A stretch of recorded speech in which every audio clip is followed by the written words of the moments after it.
Buongiorno, bentornati per questa ultima lezione su Platone. Non so se poi magari in futuro ne aggiungerò altre, magari leggendo, interpretando dei testi o parlando delle interpretazioni su Platone, oppure parlando magari di dialoghi considerati non tra i più importanti che non abbiamo trattato, oppure approfondendo magari la struttura e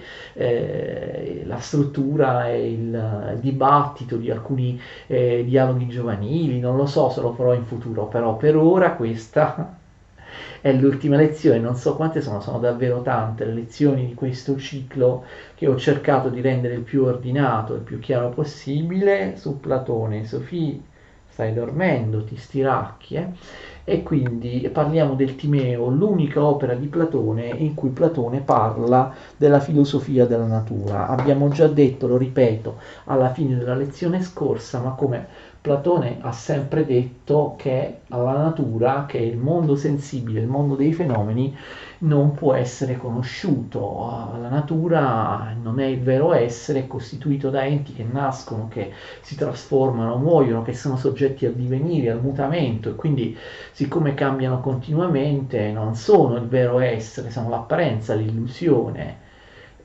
Vengono conosciuti in maniera illusoria da una conoscenza sensibile, corporea, dalla doxa. Si può avere solo un'opinione illusoria sugli oggetti sensibili, sugli oggetti della natura.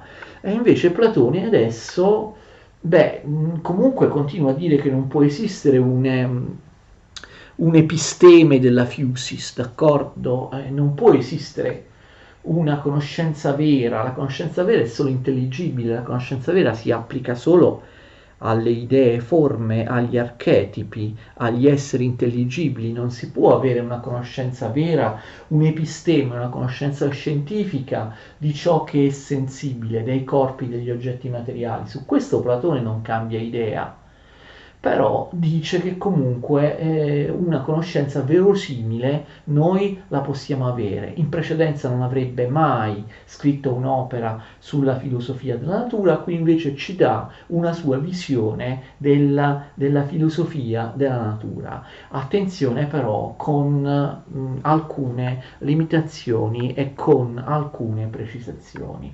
Platone, ripeto, continua a dire che non si può avere una conoscenza certa della natura, quindi lui dice che questo è soltanto un mito.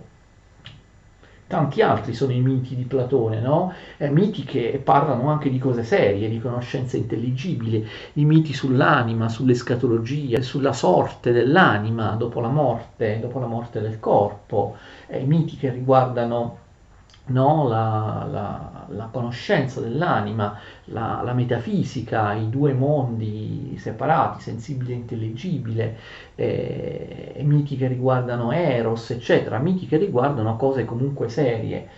In realtà Platone, vi ricordate cosa dice nel Fedro quando parla della critica della scrittura? Praticamente ci rivela che in realtà tutti i suoi miti sono come dei giochi, non vanno presi alla lettera. Anche i miti che riguardano conoscenze più serie, argomenti più seri rispetto a quelli del Timeo, della filosofia della natura, sono comunque dei giochi, sono dei modi simbolici per cercare di rappresentare cose che sono difficili da mettere per iscritto, che dovrebbero essere affidate, ricordate soltanto all'oralità, però ci sono miti e miti. Platone all'inizio del Timeo distingue i miti appunto sulle anime, sulle altre cose, sulla giustizia, eccetera, che riguardano argomenti, insomma, su cui si può avere un maggior grado di certezza, e il mito che lui sarà la storia, il gioco che lui racconterà nel Timeo. Il Timeo, dice Platone, è veramente soltanto un romanzo, d'accordo? Deve essere preso come qualcosa di verosimile, ma assolutamente di romanzato. Quindi non lo prendete troppo sul serio, veramente. Anche gli altri dialoghi ci ha detto che sono dei giochi, non lo prendete troppo sul serio, però il Timeo ancora di più. Quindi sì, Platone dice mi occupo di filosofia della natura, fornisco una mia interpretazione naturalistica, dico qualcosa sulla Fusis, Però attenzione, vi sto avvisando, è soltanto un romanzo, è soltanto una cosa verosimile, può essere anche completamente falsa. Platone anzi ironicamente dice che parlare, raccontare miti, storie sulla natura non può essere che un trastullo, cioè un'operazione così di divertimento, ok? Lui dice tra una discussione seria e un'altra, per esempio quando si parla di dialettica, si può fare un break, d'accordo? Si può fare un break, si può fare un'interruzione per riposarsi un po' prima di riprendere, capite, la discussione seria. Cosa si fa? Si parla di filosofia della natura, come se si facesse una merenda. Cosa fate voi quando studiate e interrompete un po' lo studio? Fate appunto una merenda, oppure guardate gli SMS sul cellulare e così via, su WhatsApp e così via. E invece Platone e i suoi discepoli nell'Accademia parlavano di filosofia della natura. Proprio lui dice per staccare tra una discussione pesante e un'altra discussione pesante si fa un intervallo in cui si parla di qualcosa, Sofì sta iniziando ad agitare, la lasciamo andare, in cui si parla di qualcosa di più leggero, d'accordo? Di qualcosa che deve essere preso come un trastullo, come un divertimento, come proprio un inventarsi delle storie solamente probabili che riempiono in qualche modo la pausa rilassante tra una discussione seria e l'altra. Quindi qualcosa di verosimile, di romanzato, è qualcosa che viene proprio narrato come un divertimento, come un trastullo, come un qualcosa di più leggero per staccare da argomenti più difficili. Nonostante l'ironia, nonostante questo, in realtà Platone prende sul serio quello che dice sulla filosofia della natura, esprime delle idee che sono molto importanti. La cosa centrale del Timeo sta all'inizio, ovviamente, il mito del demiurgo. Il mito del demiurgo è l'ultima, veramente l'ultima, l'ultimo tentativo che Platone fa, ricordate, per attenuare il chorismos, quello che Aristotele chiamava il chorismos, per attenuare il divario, la separazione, la netta separazione tra mondo sensibile e mondo intelligibile, e spiegare com'è possibile che, malgrado siano nettamente separati, il mondo sensibile e il mondo intelligibile siano simmetrici, abbiano una precisa corrispondenza, le idee e forme del mondo intelligibile e i modelli corrispondono precisamente a tutto ciò che esiste nel mondo sensibile, con un rapporto di originale e copia, però tutto quello che è copia del mondo ideale che esiste nel mondo sensibile ha sempre un parametro ideale nel mondo intelligibile. Com'è possibile questa simmetria, questa corrispondenza? E com'è possibile che noi che conosciamo sì con l'anima, ma abbiamo la conoscenza dell'anima inibita dall'interno del corpo, stando nel mondo sensibile, nel mondo terreno, quando l'anima ha dimenticato quello che ha visto quando era nell'iperuranio, come possiamo noi esseri sensibili, conoscere gli archetipi intelligibili?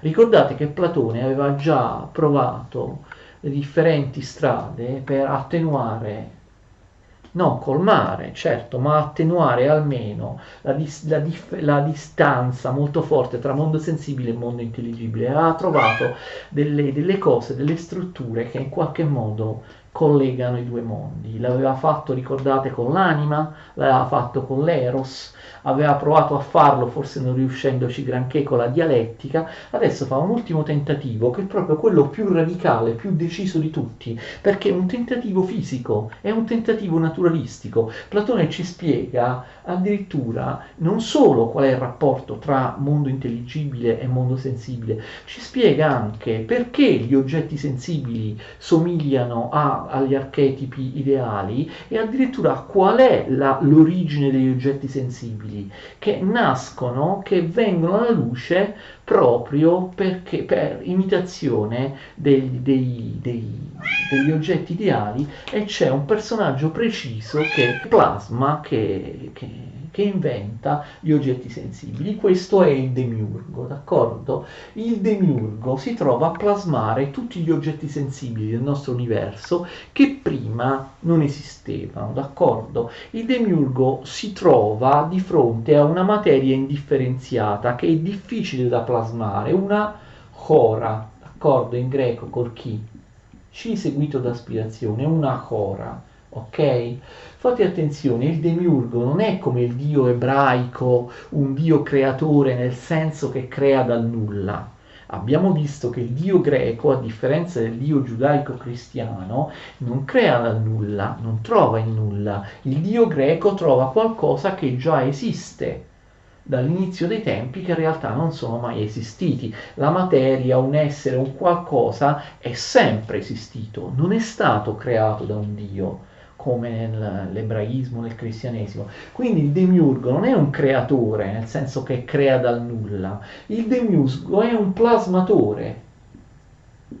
Trova una materia primordiale che si chiama Chora, che lui prende come se fosse, non so, il DAS, la plastilina, no? Della plastilina, la prende, è indifferenziata, è come se fosse una striscia omogenea, la prende come fate voi, no? Le creazioni con la plastilina, forma proprio, plasma degli oggetti come uno scultore, come un artista, no? Che prende una materia indifferenziata e la modella per fare delle forme, per fare degli oggetti. Questo fa il demiurgo. Il demiurgo trova questa chora che è una materia indifferenziata. Demiurgo infatti, attenzione, non vuol dire Dio, anche se ci sono possibili diverse interpretazioni. Il demiurgo può essere interpretato come un'intelligenza divina, l'intelligenza universale, però attenzione, sempre un'intelligenza panteistica, un'intelligenza insita nella natura, non un Dio persona che differisce dalla natura. Attenzione, demiurgo come simbolo di una intelligenza divina interna alla natura, di un finalismo, di un qualcosa che muove la natura, come vedremo, verso un fine, verso uno scopo, non la fa andare a casaccio. Comunque sono possibili diverse interpretazioni, però non sembra che il demiurgo sia veramente una divinità, nel senso, no, di qualcosa di separato dal resto della natura, dal resto dell'universo. Tanto è vero che in greco demiurgo significa artigiano popolare, d'accordo? Demos vuol dire popolo, e poi invece urgo fa riferimento al greco ergon. Ergon vuol dire lavoro, ok? Che fa riferimento al verbo lavoro nel senso di sostantivo, il lavoro, ergon, ergon è ergu, e fa riferimento al verbo greco ergazomai, che vuol dire lavoro, cioè nel senso io lavoro, ok? Quindi un lavoratore del popolo, un artigiano popolare, possiamo dire un artigiano perché prende la materia primordiale indifferenziata, la plasma, con le virtù di un plasmatore, appunto di un artigiano. Che cos'è la cora? La cora, attenzione, è appunto una materia indifferenziata, qualcosa di assolutamente omogeneo, dove non si distinguono forme, è tutto uguale. E cora, sapete che significa esattamente in greco? Cora significa anche spazio, cioè un qualcosa assolutamente di primordiale, di informe, di indifferenziato, senza colore, senza forma, senza niente, nessuna caratteristica particolare, una materia indifferenziata che è soltanto spazio. Secondo un'antica tradizione italiana che viene anche tradotto in italiano ricettacolo. Beh, ora forse la parola ricettacolo non si usa più. Ricettacolo cos'è? Il ricettacolo è qualcosa che è pronta a ricevere una forma, d'accordo? Il ricettacolo è un foglio bianco pronto per essere scritto dall'inchiostro.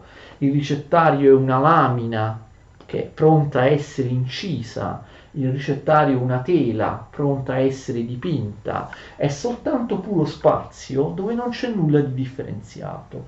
Allora il demiurgo che fa? Prende questa cora, questa materia indifferenziata, e la plasma, d'accordo? Forse avete già capito. La plasma tutti gli oggetti sensibili guardando, si intende con gli occhi della mente, guardando in maniera intelligibile, cogliendo intellettualmente gli archetipi ideali, d'accordo? Guarda, si fa per dire, l'idea forma del cavallo, il cavallo in sé, lo guarda e allora come uno scultore che ha un modello, prende la cora e fa tanti cavalli sensibili, d'accordo? I cavalli sensibili. Quindi abbiamo proprio la spiegazione chiara, questa volta proprio un collegamento fisico, diretto, netto, tra le cose sensibili, gli oggetti sensibili e l'archetipo ideale. Gli oggetti sensibili vengono creati, prima non c'erano, dalla cora, da parte del demiurgo che li crea avendo come modello ogni volta il corrispondente archetipo ideale, d'accordo? Vede l'archetipo ideale del tavolo e fabbrica tanti tavoli e quindi abbiamo proprio la spiegazione del perché gli oggetti sensibili corrispondono alle idee forme, ai parametri, alle forme intelligibili. Il demiurgo li ha fatti, questi oggetti sensibili, plasmati, tirati fuori da questo spazio, da questa materia omogenea, primordiale, guardando il modello intelligibile. Quindi, insomma, è molto chiara la spiegazione, questa intelligenza finalistica dell'universo. Cosa succede? Il demiurgo ha difficoltà a plasmare questa cora. Dice Platone che la cora offre una resistenza, non vuole la cora essere modificata, plasmata, offre una resistenza perché offre, come dire, mostra al demiurgo una passività.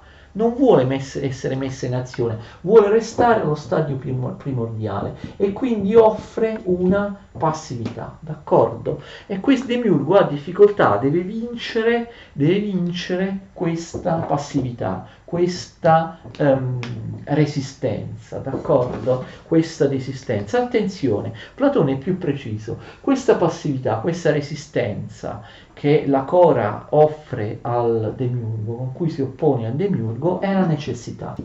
Perché il demiurgo, attenzione, non si limita a plasmare gli oggetti sensibili, fa anche in modo che gli oggetti sensibili si comportino, vadano verso un fine, d'accordo? Uno scopo. Mentre prima del demiurgo la materia indifferenziata non aveva uno scopo, non aveva un fine.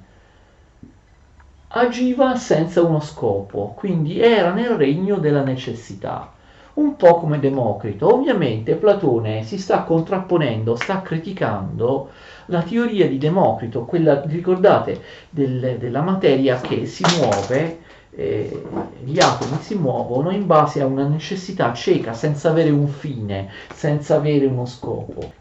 Platone non nomina mai Democrito perché lo detesta, lo considera pericoloso, comunque non vuole fargli pubblicità, preferisce che il suo nome non sia mai ricordato, però fa riferimento qui sicuramente alla dottrina di Democrito, la dottrina classica del materialismo e dell'ateismo del tempo. Le cose vanno a caso, infatti sia Platone sia Democrito parlano di necessità, però in realtà vogliono intendere il caso, tutto è necessario e non ha uno scopo, ok? E quindi è casuale nel senso che non ha uno scopo, d'accordo? Non ha uno scopo, tutto va in maniera determinata, deterministica, d'accordo? Per necessità. Non solo prende la cora e la plasma dà la forma di tutti gli oggetti sensibili, ma attenzione, imprime ad ognuno di questi oggetti sensibili un fine, uno scopo. La cora non vuole restare nel regno della necessità, non vuole muoversi verso un fine, verso uno scopo, verso un senso, verso una giustizia. E però Platone in realtà dice che questo accade, d'accordo? Sofì, per favore smettila. Come fa il demiurgo a imprimere un fine? Attenzione, crea l'anima del mondo. l'anima del mondo, quella che in latino sarà chiamata l'anima mundi, l'anima universale, che avrà un grande successo anche dopo Platone negli stoici, oppure certo il cristianesimo non lo può ammettere, ma negli umanisti, nei rinascimentali, d'accordo? In Giordano Bruno, nel naturalismo rinascimentale, nel panteismo rinascimentale, un'anima del mondo. Come fa il demiurgo a far sì che gli oggetti sensibili si muovano, si trasformano, agiscano, vadano verso un fine, verso uno scopo e non vadano a casaccio? Crea un'anima del mondo che è diversa dalle anime individuali in ciascuno di noi. Quindi non solo ciascun essere umano ha un'anima, e Platone questo l'ha già detto in tanti altri dialoghi, Platone qui precisa che esiste anche un altro tipo di anima, oltre all'anima individuale, immortale, che viene sottoposta a un giudizio dopo la morte, che è agganciata al nostro corpo, cioè l'anima del singolo individuo. Esiste un'unica anima che riguarda non gli uomini, gli individui biologici, ma tutto ciò che noi pensiamo essere inorganico, d'accordo? L'anima del mondo, un'anima gigantesca, un'anima del tutto, un'anima universale che pervade ogni particella di materia, anche le particelle di materia degli enti inanimati, anzi, proprio la materia, le particelle di materia degli enti inanimati.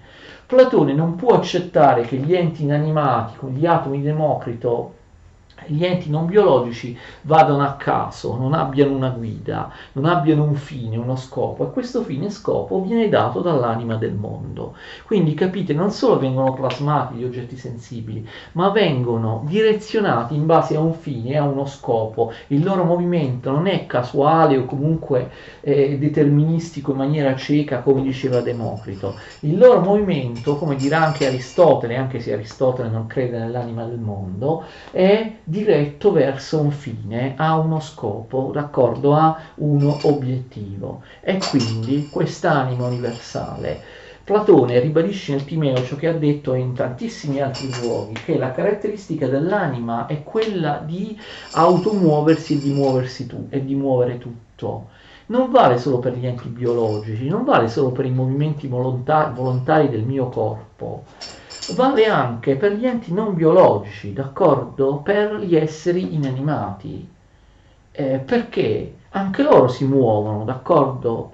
Il fiume scorre, il corpo cade, non si muovono senza un motivo, per caso, per necessità. Se si muovono devono avere un principio di movimento, quindi anche loro, anche il sasso, anche il fiume deve avere un'anima, l'anima degli enti non biologici, cioè l'anima universale, l'anima del mondo. Altrimenti non si spiegherebbe il movimento, perché per Platone tutto ciò che si muove con un'anima. L'anima dà il movimento, mentre invece la materia, il corpo è assolutamente, Sofì, che stai facendo? Il corpo è assolutamente inerte, passivo, una zavorra, qualcosa di morto, qualcosa di assolutamente statico, e quindi si muove non solo l'essere umano o gli animali, si muovono tutti gli astri, le cose, quindi l'anima del mondo muove tutto, capite, finalisticamente. La Cora oppone una resistenza perché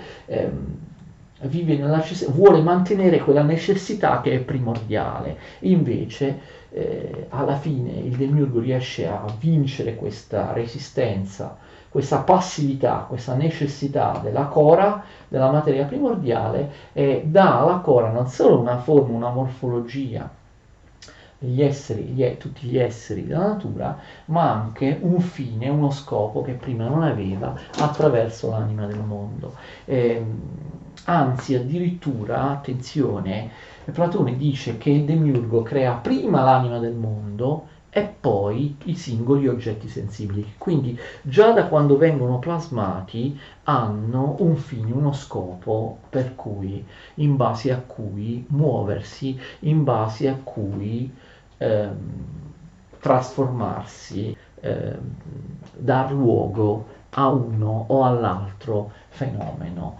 Ovviamente questa cora somiglia un po' all'Aperon omogeneo indeterminato di Anassimandro oppure al Caos di Esiodo. Sicuramente Platone ha presente questi riferimenti. La cosa singolare, importante, è che la cora è appunto una materia indifferenziata. Nella cora non ci sono i quattro elementi, quindi attenzione, nella materia, la materia originaria del mondo non è caratterizzata da aria, acqua, terra e fuoco, è soltanto dopo l'intervento del demiurgo che si formano questi quattro elementi. Un'altra cosa molto significativa è che il demiurgo riesce a plasmare il mondo avendo come strumenti delle forme geometriche. Vedete come sia importante in questo periodo, in quest'ultimo periodo della vita e della produzione di Platone,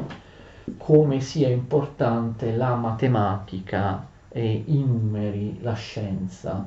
Il demiurgo crea, cioè, o meglio plasma, tutti gli oggetti sensibili attraverso forme geometriche e in particolare queste forme geometriche sono i cinque solidi regolari, che non a caso anche nei libri di geometria euclidea, nelle scuole, vengono a volte chiamati solidi platonici, cinque solidi regolari. Esistono solo cinque poliedri regolari, a cui ovviamente Platone dava grande importanza perché le considerava forme simmetriche, forme perfette. Sapete quali sono i cinque poliedri regolari? I cinque solidi regolari sono quelli che hanno, attenzione, tutte le facce uguali, per questo sono regolari, tutte le facce uguali, tutti i lati uguali, tutti gli angoli uguali e anche gli angoloidi di conseguenza sono uguali, cioè gli angoli interni. Allora sono il tetraedro, la piramide perfetta, una piramide regolare con quattro facce, poi il cubo con 6 facce naturalmente, poi l'ottaedro, il poliedro con 8 facce, e poi abbiamo il dodecaedro, il poliedro con 12 facce. Sapete qual è il quinto solido regolare, quello che ha un maggior numero di facce? È l'icosaedro, ha 20 facce l'icosaedro. È il poliedro con 20 facce, perché? Perché in greco eicosi vuol dire 20, è proprio il numerale, quindi da eicosi icosaedro. Quindi questi sono i 5 poliedri regolari che Platone considera evidentemente delle figure perfette che da un punto di vista geometrico sono confacenti alla creazione, o meglio alla plasmazione da parte di una divinità, da parte di un'intelligenza divina quale il demiurgo. Qual è la caratteristica dei 5 poliedri regolari? Sono gli unici poliedri che possono essere iscritti o circoscritti perfettamente ad una sfera, d'accordo? Iscritti in una sfera in modo tale che siano tangenti ad una sfera esterna, no, a ogni poliedro, siano tangenti ad una sfera nel punto medio di ogni lato del poliedro, iscritti perfettamente in una sfera oppure circoscritti perfettamente in una sfera. Io non sono bravissimo in geometria, circoscritti perfettamente in una sfera significa che la sfera, quando è all'interno, d'accordo, di uno di questi 5 poliedri, è tangente con uno dei punti della sfera nel punto medio di ogni lato del poliedro. Quando invece il poliedro si trova iscritto perfettamente in una sfera che è all'esterno del poliedro, succede che il poliedro tocca la sfera con ciascuno dei propri spigoli, d'accordo? Dei propri angoli.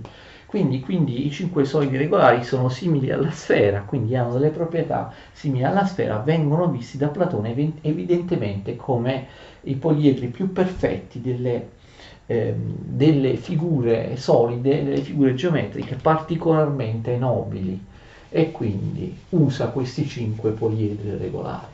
Questo quindi è quello che è più importante. Attenzione, a un certo punto Platone, il mito è complesso, più di quanto spesso dicano i manuali. A un certo punto che succede? Devono essere creati, devono essere creati gli esseri umani.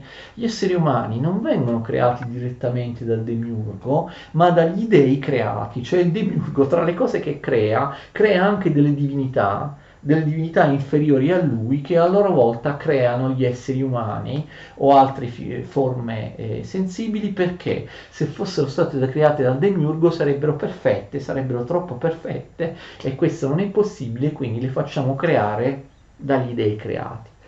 Questa è ovviamente la cosa più importante di Platone nel, nel il Timeo, ovviamente il mito del demiurgo, perché il demiurgo fa sì che la natura si muova in base a un fine, ad uno scopo. Questo è importante. Il rifiuto della necessità o caso, che è la stessa cosa, la mancanza di finalismo voluta da Democrito.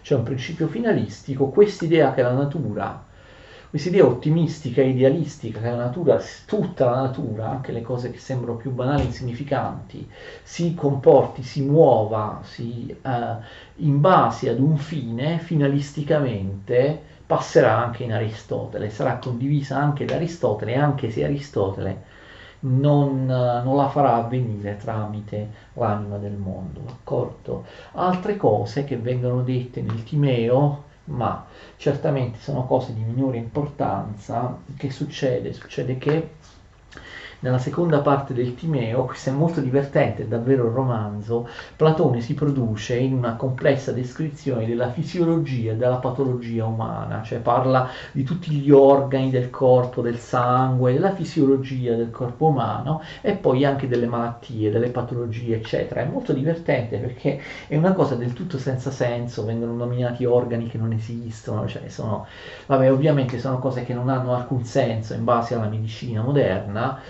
Gli studiosi dicono che in queste teorie mediche di Platone confluiscono non soltanto le teorie pitagoriche, ma anche quelle delle antiche scuole di medicina, in particolare quella di Empedocle.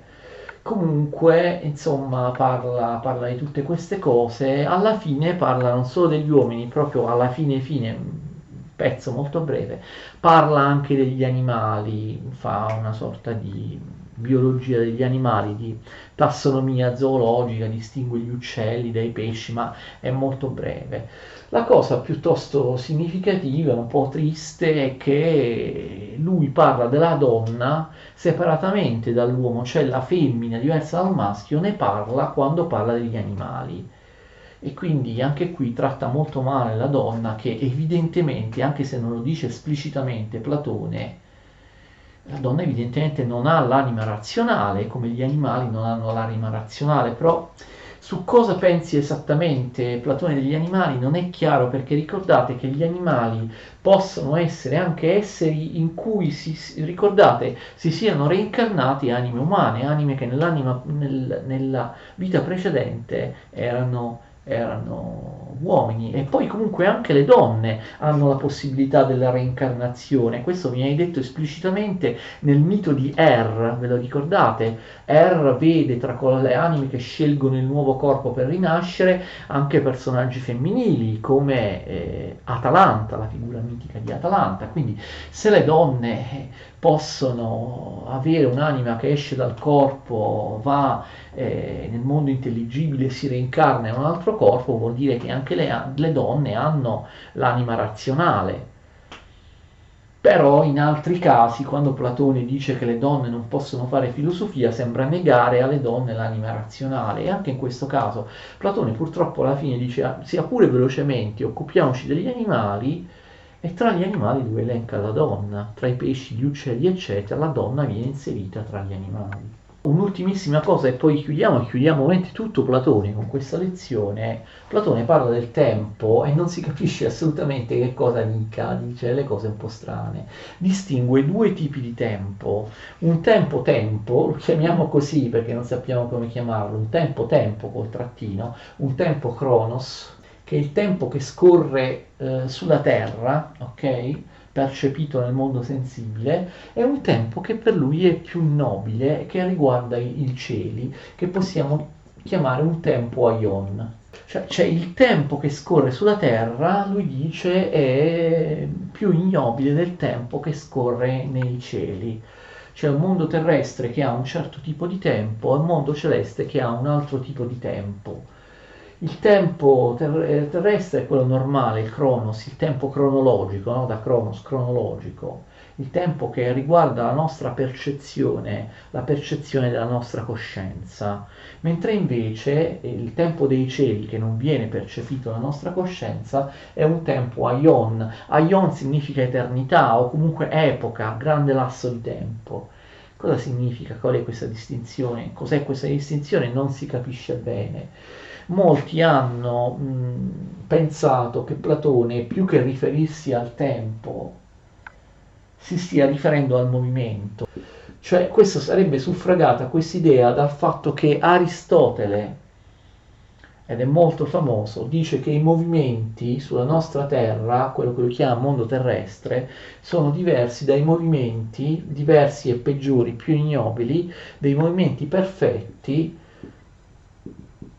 dei movimenti che invece avvengono, delle leggi del movimento che vigono nei cieli, in quello che Aristotele chiama il mondo celeste. Quindi è probabile che quest'idea di Platone poi sia stata perfezionata da Aristotele, comunque sia in linea con quello che poi dirà Aristotele.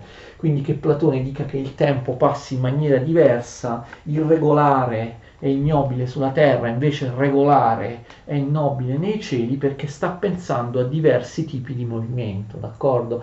Movimento rettilineo, irregolare, terminato che abbiamo sulla Terra, e invece il movimento eterno, circolare, uniforme che caratterizza i cieli. Questa potrebbe essere una spiegazione, però in realtà non è che si capisca bene quello che Platone dice quando parla di questi due tipi di tempo. Allora, credo davvero di aver terminato con il Timeo, e se mi sono dimenticato qualcosa del Timeo, scusatemi, probabilmente non sarà una cosa importante, d'accordo? Abbiamo finito con Platone, non so quante lezioni sono, e sono molte, ma Platone aveva bisogno di una trattazione. Guardate che noi comunque abbiamo fatto tante lezioni, ma io vi ho parlato comunque delle dottrine principali di Platone. Noi non abbiamo comunque citato molti dialoghi e molte altre dottrine che si trovano in dialoghi di Platone, che sono magari un po' meno importanti. Io vi ho detto qualcosa in più rispetto ai manuali, magari vi ho detto qualcosa in più, ma nonostante la lunghezza delle lezioni, niente è insignificante. Io ho cercato di parlarvi di tutte cose che sono importanti. Ci abbiamo messo tempo perché abbiamo approfondito, anche leggendo direttamente i testi di Platone e dando delle interpretazioni di testi significativi di Platone, altrimenti io non ve li avrei letti se non fossero significativi. Io comunque ho cercato di leggervi anche passi di Platone, attenzione, che sono poco conosciuti, pur facendo riferimento ad argomenti importantissimi, sono spesso tralasciati o considerati ingiustamente meno importanti rispetto ad altri passi. Ho voluto mettere in evidenza proprio alcune cose, proprio direttamente dal testo di Platone, che sono significative, che spesso vengono anche un po' tralasciate per approfondire, no? Per non dire soltanto il fatterello sintetizzato, ma per approfondire un po' meglio davvero come va la storia con precisione. L'abbiamo fatto nel mito di l'abbiamo fatto nel mito di Eros nel Fedro, e anche nel mito di Eros del Simposio, l'abbiamo fatto con l'Iperuranio nel Simposio, l'abbiamo fatto con i passi controversi delle leggi dispotiche, dell'eugenetica razzista nella Repubblica o nelle leggi e anche insomma in altri dialoghi. Spero che la mia trattazione, le mie lezioni di Platone siano state chiare, semplici e comprensibili. Ci rivediamo poi con Aristotele, naturalmente, che sarà anch'esso molto molto lungo. Per il momento vi ringrazio, vi saluto, mi raccomando, seguite le mie video lezioni sul mio canale YouTube Tolandus Redivivus. Arrivederci e grazie a tutti.